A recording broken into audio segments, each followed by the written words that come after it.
Assalamualaikum warahmatullahi wabarakatuh. Bertemu lagi dengan host podcast Burung Beo. Wah, ini adalah episode yang udah kurencanakan beberapa waktu lalu. Karena topik kali ini itu udah menjadi core of the core dari diriku sejak aku belia. Lebay banget ya. Tapi emang bener, kayak entah ini terinfluence dari mana, tapi dari muda, lebih tepatnya SD, itu aku udah suka sama teknologi yang ditandai dengan atau saat aku ikut ayahku ke kantornya. Di sana kebetulan saat itu ada komputer tabung. Ya, bagi kalian yang nggak tahu komputer tabung kayak gimana, kalian bisa searching di Google ya. Jadi komputer tabung yang belum LED, bayangin aja setua apa aku aja. Belum tua banget sih, tapi saat aku SD tuh masih komputer tabung gitu. Nah, di situ di bagian CPU-nya itu dia masih pakai disket. Disitulah aku berkenalan dengan yang namanya disket. Jadi bagi kalian yang nggak tahu, disket itu ada sebelum flash disk. Jadi kayak semacam medium penyimpanan eksternal gitu. Jadi pakai disket itu, tapi kapasitasnya tuh masih, kalau nggak salah, antara kilobyte atau megabyte sudah. Kayaknya masih kilobyte deh. Masih sangat-sangat dikit banget gitu. Masih kilobyte. Jadi cuma bisa buat nyimpen kayak file dokumen gitu doang, kayak Word, Excel kayak gitu doang. Belum bisa tuh musik-musik tuh belum itu. Musik tuh udah megabyte itu. Jadi masih file itu, kenalan sama disket. Nah, terus habis itu barulah kami punya komputer di rumah yang juga komputer tabung. Komputer tabung. Di situ aku langsung kayak alhamdulillah, aku bisa explore, aku bisa menjelajahi segala macam yang ada di komputerku itu. Jadi dari mulai aku mainan game yang ada di komputer, terus aku ya iseng-iseng kayak ngedit-ngedit di Microsoft Word atau Excel dan lain-lain, di Paint, terus di kayaknya udah ada Corel Draw belum ya? Kayaknya belum deh. Jadi masih basic banget, dan itu kalau nggak salah prosesor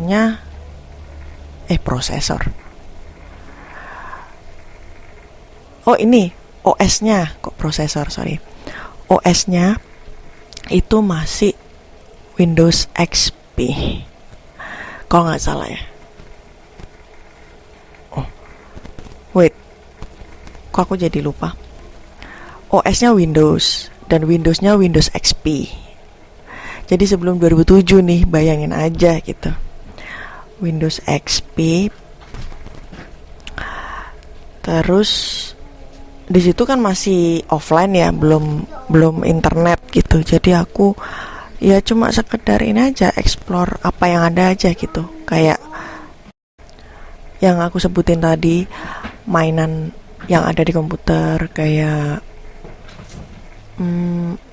yang kartu itu solitary itu, terus juga kayak Zuma dan game-game offline lain yang udah terinstall di komputer itu. Nah, terus fast forward ke next upgrade. Udah upgrade nih gitu. Udah upgrade, kita tuker lah atau upgrade lah ke komputer yang udah pakai monitor LED. Jadi udah langsing nih gitu.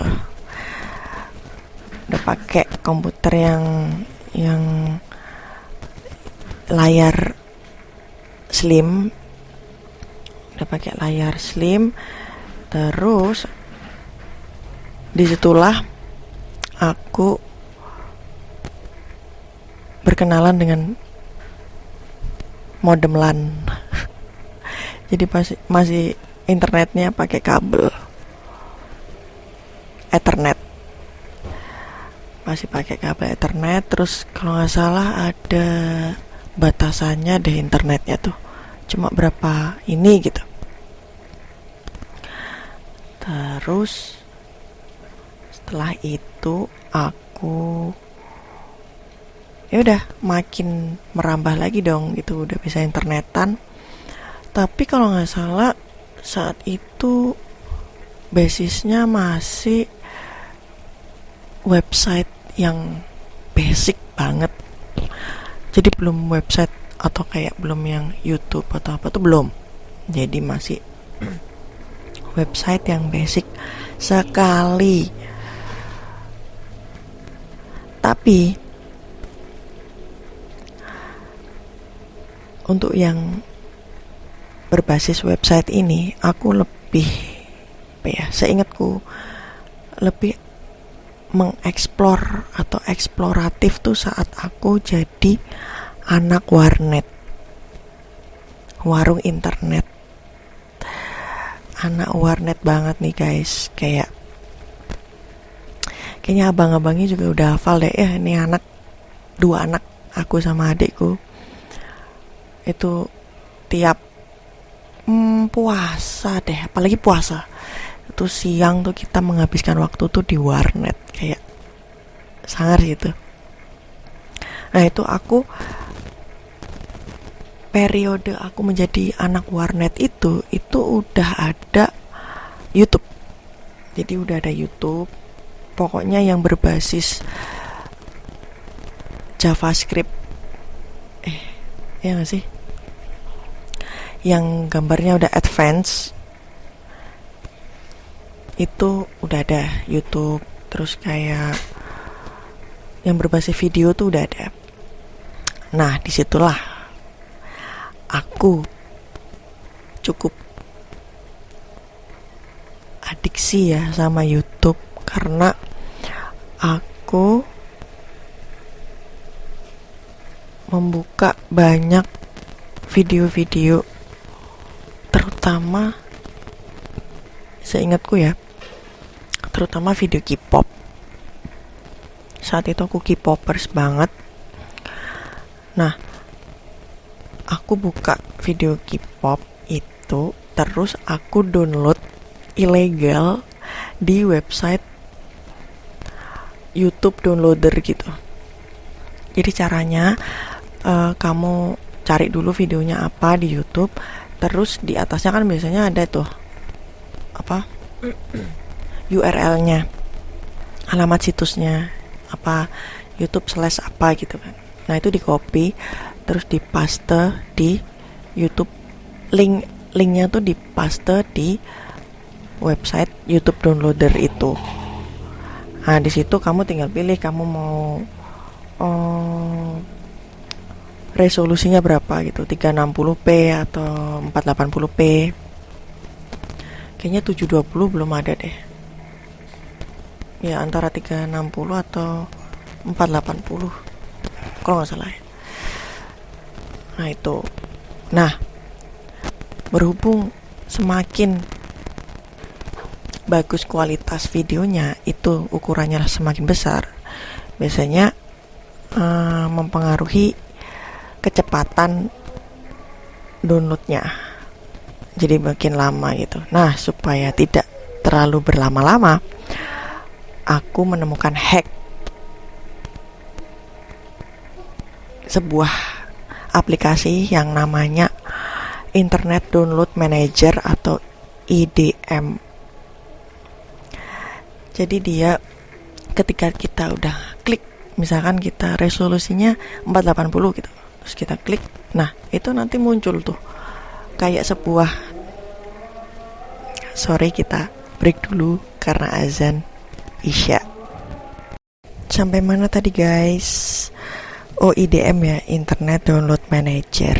Jadi kalau pakai itu mau ukurannya sebesar apapun itu kayak mungkin 3-4 kali lipat lebih cepat daripada kalau misalkan nggak pakai apa-apa. Jadi aku sering pakai itu kalau download YouTube ilegal, video YouTube ilegal gitu. Terus habis itu aku juga nggak tahu ya, ini kayaknya harusnya nggak boleh ditiru ya, tapi kayak dulu tuh kayak udah jadi rahasia umum aja gitu, kayak download ilegal gitu. Yang sebenarnya ya kalau misalkan secara etika ya nggak boleh gitu, cuma ya itu dosa masa lalu yang ya udahlah, untuk jadi ini aja, untuk nostalgia aja. Jadi dulu aku juga mengenal website tempat download lagu, bisa satu album atau cuma satu lagu doang. Itu namanya ada 4Share, ada Webtrick, ada Stafaband juga, dan lain-lain macam-macam sih. Tinggal kamu keywordnya kalau misalkan di Google tuh, misalkan apa ya, EXO, history, MP3 download gitu. Nah itu udah muncul tuh. Nah biasanya halaman pertama atau yang awal-awal itu menampilkan situs 4Share atau Stafaband atau ya semacamnya itu. Jadi aku biasanya download di situ. Nah, tapi kalau Webtrick, seingatku dia basisnya gambar kalau nggak salah ya. Lebih ke gambar. Kalau 4Share itu dia macam-macam itu di situ. Bisa file dokumen, bisa MP3, bisa juga doc. Oh, kenapa aku ulang ya? Dokumen, MP3, terus video juga ada. Macam-macam sih di 4Share. Terus Stafaband itu MP3. Nah, selain itu, aku juga penggemar film, penggemar drakor, penggemar anime juga. Itu aku juga download di situs-situs yang beda-beda sih. Cuma khusus film sama drakor itu dulu aku download antara film dan subtitle itu terpisah. Jadi filmnya download di mana, terus subtitlenya tuh ada situsnya tersendiri gitu.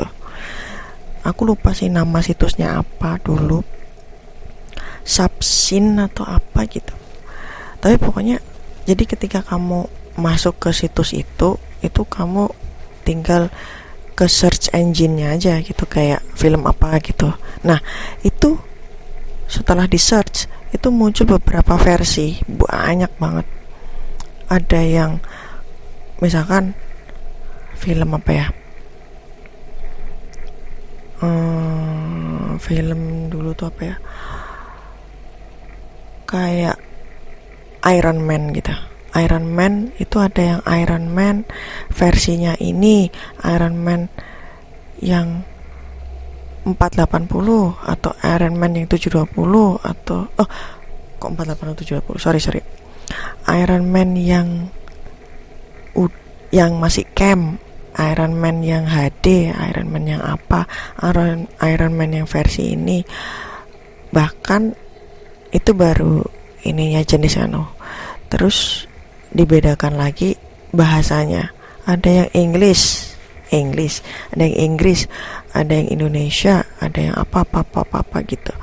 Nah itu kadang ada langganan tersendiri gitu, kayak biasanya aku downloadnya yang apa ya, oh yang miliknya orang ini nih, karena terjemahannya tuh enak gitu. Nah setiap kali ada film baru atau aku mau nonton film lama juga, itu aku biasanya konsisten pakai orang itu gitu. Aku selalu milih yang orang itu nerjemahin gitu. Dan dulu yang paling terkenal, maaf, sampai mana tadi? Oh ini, penerjemah film paling legend ada 2. Jadi yang satu namanya Pain Akatsuki, yang 2 namanya Lebah Ganteng. Nah itu kayak suhunya translator film itu. Mereka paling enak nerjemahinnya dan mereka bisa mencakup berbagai macam genre film lah gitu. Pokoknya selalu milih mereka gitu. Nah itu yang film sama drakor. Drakor pun juga gitu, kayak terpisah, subtitlenya biasanya terpisah. Tapi kayaknya yang paling memorable film deh yang terpisah.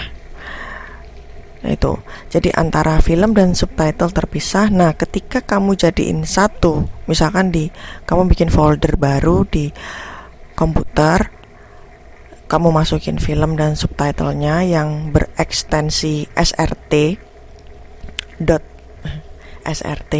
Nah itu nama filenya tuh harus sama. Jadi misalkan Iron Man, lowercase ya semuanya lowercase, supaya ketika di play di playernya dulu antara MKV bisa ya Windows Media Player juga kadang-kadang bisa, tapi seringnya MKV, kalau nggak gitu Ganol juga bisa, Ganol. Itu supaya dia mendeteksi bahwa subtitlenya yang ini gitu. Jadi harus disamain nama filenya. Nah, itu yang website untuk download.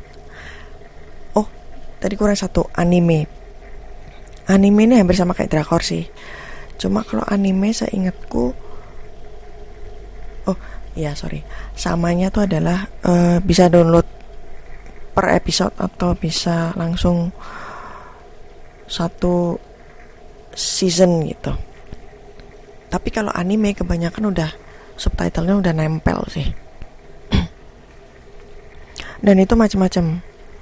Aku dulu kalau nggak salah situs yang aku akses tuh Anim Subindo kalau nggak salah, yang sering download anim di situ. Lanjut ke situs hiburan lain yang menurutku kayak juga jadi kewajiban kalau misalkan ke warnet, itu adalah buka games.co.id.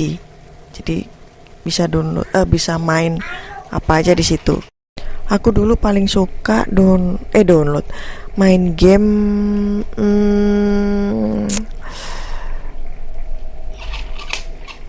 game apa ya dulu di games.co.id, kayak Sally Salon, Dinner Dash kayak gitu, kayaknya ada deh di games.co.id. Terus juga pokoknya macam-macam lah gamesnya itu, aku sampai agak lupa ingat sih, karena ini ingatanku masih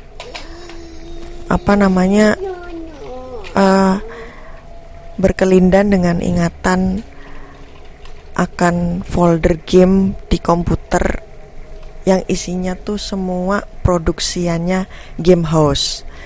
Jadi di situ ada Dinner Dash, ada Feeding Frenzy, ada Farm Frenzy, ada Pizza Frenzy, ada apa kayak mahjong gitu. Terus apa lagi ya,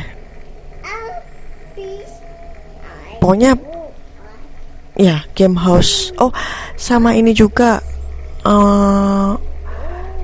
hamster ball kalau nggak salah, yang ada hamster dalam apa bola bening gitu, apa transparan gitu, terus dia kayak seluncur seret gitu, jalannya ada yang muter-muter gitu, terus ada yang kayak dia harus lompat tapi pakai apa ya, pelontar gitu.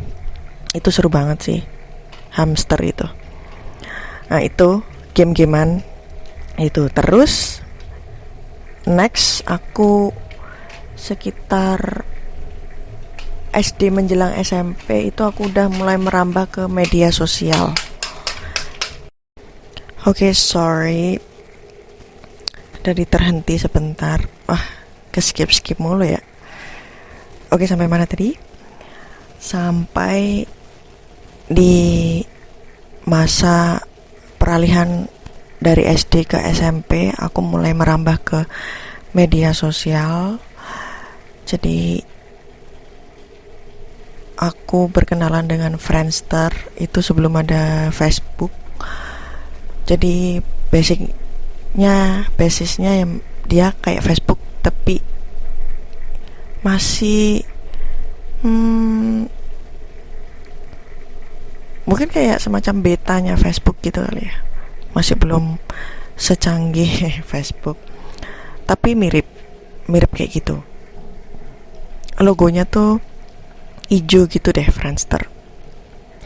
Terus juga itu yang di web. Kalau di HP aku pernah punya MXit.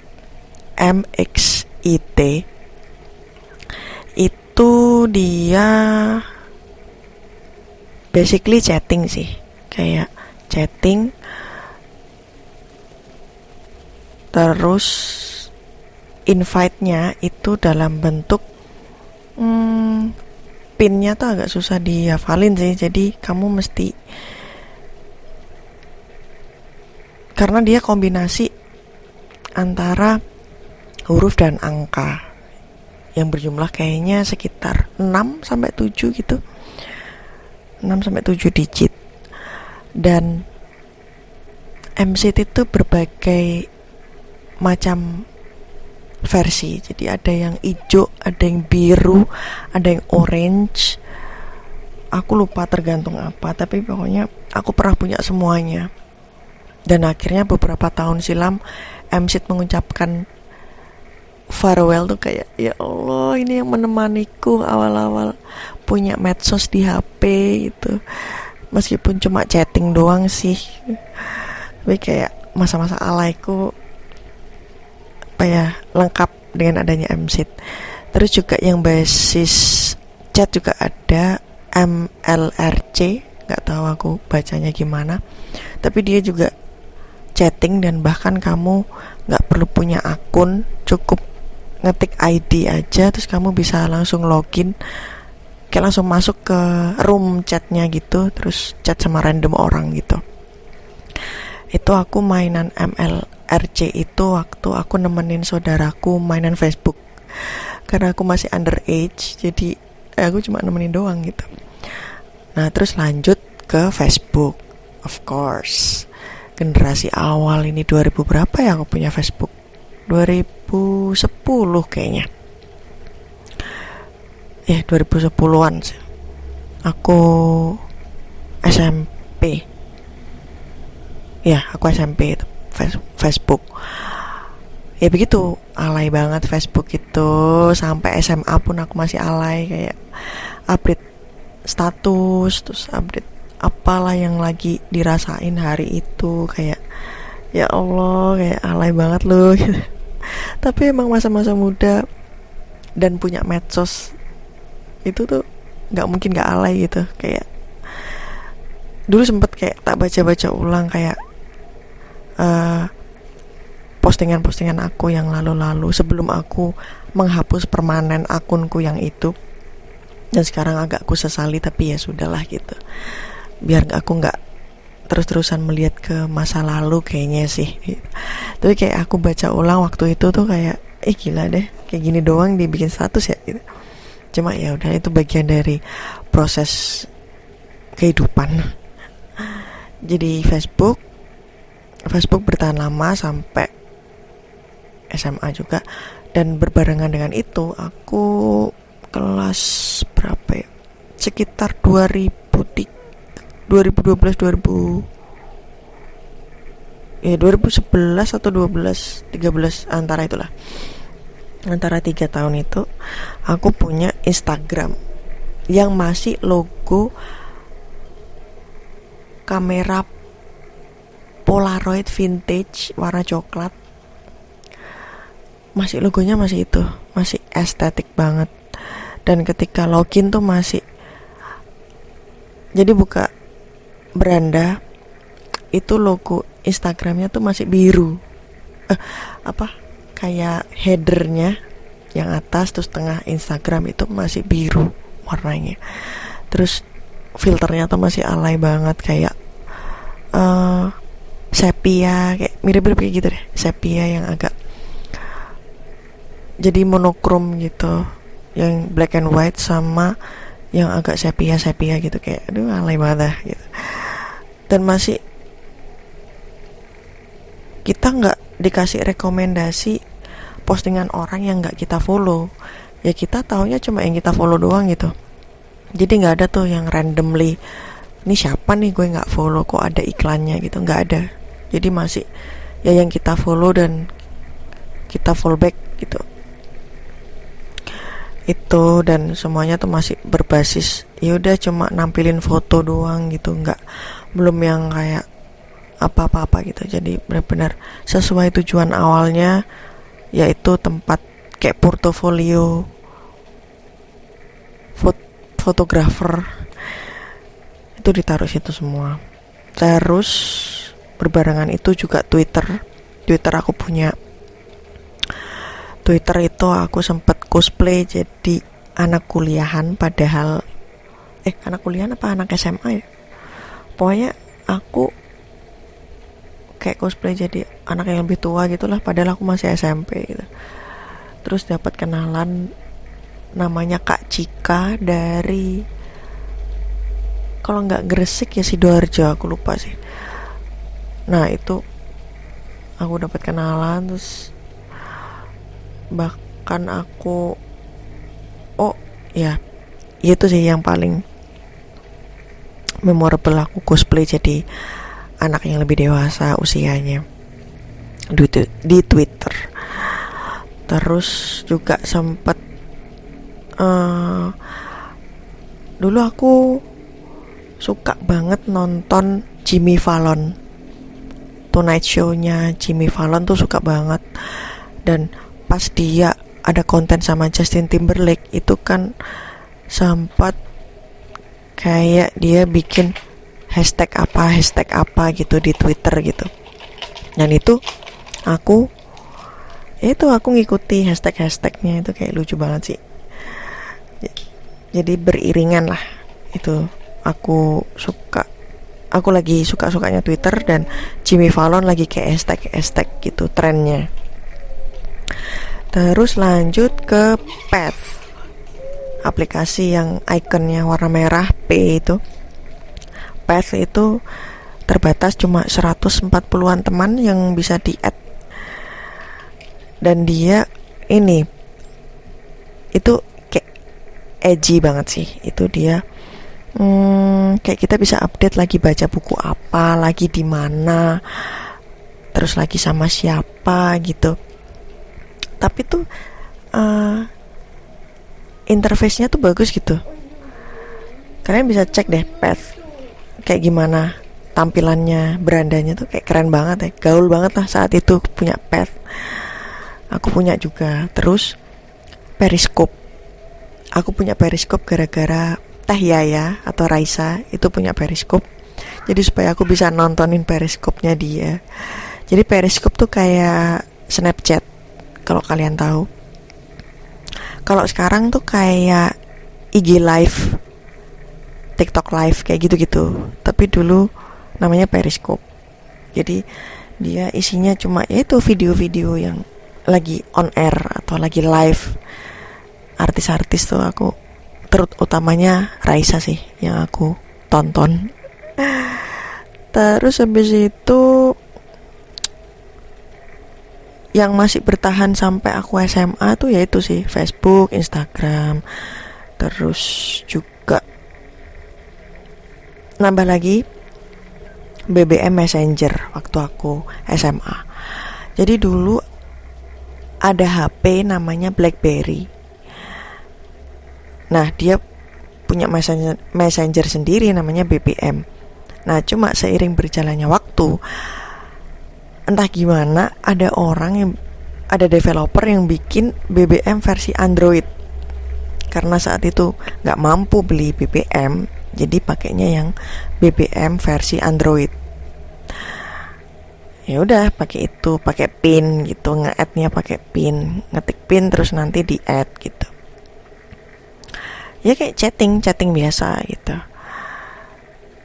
Terus habis itu mulai masuk kuliah aku kenalan sama Line, sama KakaoTalk, WeChat juga.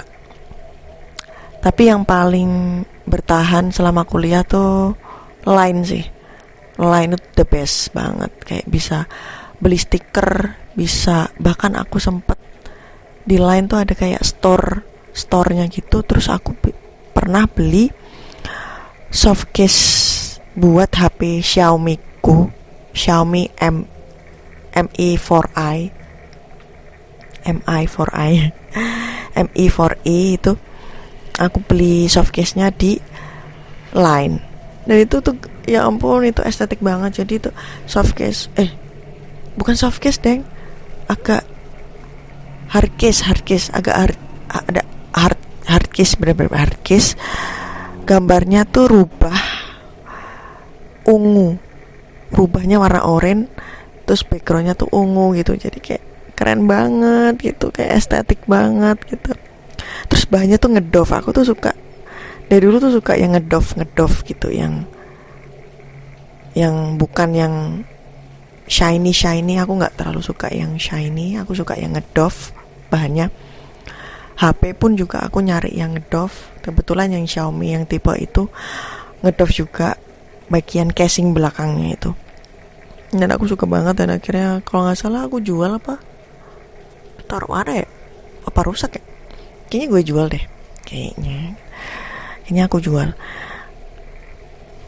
Itu Line itu bertahan lama sih selama kuliah, dan itu seru banget Line itu. Bisa beli tema, bisa beli stiker, kayak estetik banget deh. Nah, udah. Sementara nostalgianya itu aja. Jadi aku, kesimpulannya adalah aku cukup cukup edik mengikuti perkembangan teknologi, perkembangan medsos. Sampai seingatku waktu SMA itu aku sampai bikin kayak kriteria, cowokku atau kayak pasanganku nanti pokoknya harus yang ngerti IT, yang ngerti teknologi atau kayak medsos atau dan lain-lain gitu. Aku nggak mau sama yang gaptek gitu, sampai kayak gitu saking aku sukanya kayak menyelami dunia itu tuh, sampai bikin kayak gitu. Wow. Dan akhirnya dapat almarhum suami yang pintar IT. Oke, kayaknya segitu dulu kali ya yang aku inget. Nanti kalau misalkan kalian gak paham sama beberapa yang aku sebutin, bisa googling sendiri, tampilannya seperti apa gitu. Kayaknya episode kali ini segitu dulu. Kalau kalian misalkan punya Kak, aku juga pernah loh pakai ini atau pernah nemuin website ini nggak, itu bisa juga kita diskusi di kolom komentar atau di Instagram juga bisa, di YouTube juga bisa. Sekarang ada di YouTube podcast Burung Beo, it's on YouTube. Bisa banget. Jadi ya cukup sekian episode nostalgia kali ini, semoga bisa menghibur dan ya, see you in the next podcast. Wassalamualaikum warahmatullahi wabarakatuh.